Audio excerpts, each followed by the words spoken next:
Radio Hindustan. Vande Mataram. Radio Hindustan RJ Rajni लेकर आई आपके लिए। आखिर मज़ार के सामने क्यों रोका जाता है भगवान जगन्नाथ का रथ?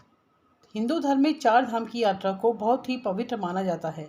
पुराणों में भी लिखा है कि कलयुग में मोक्ष भगवान जगन्नाथ की शरण में जाने से ही मिलेगा। भगवान जगन्नाथ का सुंदर और भव्य मंदिर ओडिशा राज्य के शहर पुरी में बना है। यह भुवनेश्वर से लगभग 60 किलोमीटर की दूरी पर बना है। इस सुंदर और अलौकिक शहर के तीनों ओर समुद्र है।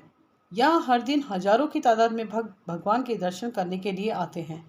हर साल यह यात्रा आषाढ़ माह में शुक्ल पक्ष की द्वितीय तिथि को निकाली जाती है और आषाढ़ शुक्ल पक्ष के 11वें दिन जगन्नाथ जी की वापसी के साथ इस यात्रा का समापन होता है। भगवान जगन्नाथ की यात्रा के कई पड़ाव होते हैं।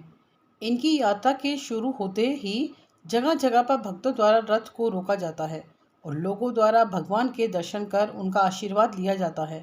इनकी कहानी बहुत ही रोचक है। हिंदू ग्रंथों के अनुसार रथ यात्रा से भगवान जगन्नाथ अपने भाई बलराम और बहन सुभद्रा के साथ अपनी मौसी के घर जाते हैं। इस वजह से पुरी में जगन्नाथ मंदिर से 3 रथ रवाना होते हैं। इनमें सबसे आगे बलराम जी का रथ, बीच में बहन सुभद्रा का रथ और सबसे पीछे जगन्नाथ जी का रथ होता है।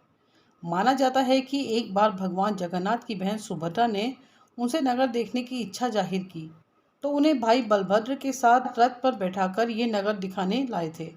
इस दौरान भगवान जगन्नाथ अपनी मौसी के घर भी गुड़ीचा पहुँचे और वहाँ पर 7 दिन ठहरे। यात्रा के बारे में बताया जाता है कि इस रथ यात्रा के दौरान एक मज़ार पर भी भगवान का रथ रोका जाता है। यह मज़ार ग्रैंड रोड पर लगभग 200 मीटर आगे है और जैसे ही यह रथ वहाँ से गुजरता है तो दाहिनी ओर एक मज़ार है जहाँ इसे रोका जाता है। पौराणिक कथा के अनुसार जब भारत में मुगल राज करते थे तब उनकी सेना में सालबेग नाम का एक योद्धा था। उस वीर के पिता मुस्लिम और माँ हिंदू धर्म की थी।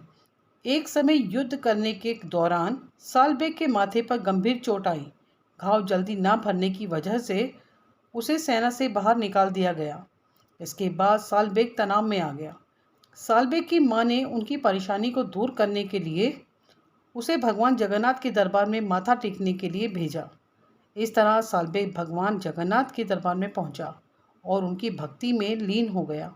इस तरह अपने भक्त की सच्ची भक्ति देखकर भगवान उनसे बहुत खुश हुए और उसके बाद वह उसके सपने में भी आए, साथ ही उसकी चोट भी ठीक कर दी। सालबेग ने जब अपने घाव भरे देखे तो वह भगवान की भक्ति में डूबा हुआ जगन्नाथ मंदिर में पहुंच गया, मगर हिंदू ना होने की वजह से मंदिर के पुजारी ने उसे अंदर नहीं जाने दिया। तब सालबेग ने कहा कि अगर वह जगन्नाथ जी का परम भक्त है तो भगवान उसे दर्शन देने खुद आएंगे। उसके बाद सालबेग ने जीवन भर भगवान की भक्ति की, मगर उसे भगवान जगन्नाथ के दर्शन मिलने का सौभाग्य नहीं मिला। मगर जिस साल उसकी मृत्यु हुई उसी साल से ही जगन्नाथ जी की यात्रा के समय भगवान का रथ खुद ही सालबेग की मज़ार के पास खड़ा हो गया। लोगों द्वारा बहुत कोशिश करने के बाद भी रथ अपनी जगह से नहीं हिला। तब किसी ने भगवान के परम भक्त सालबेग की याद दिलाई।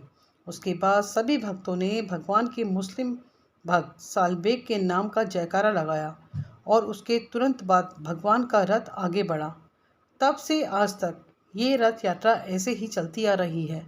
बने रहें हमारे साथ रेडियो हिंदुस्तान पर। सबको सिखाएं पेड़ लगाएं, सबको सिखाएं जल बचाएं। रेडियो हिंदुस्तान।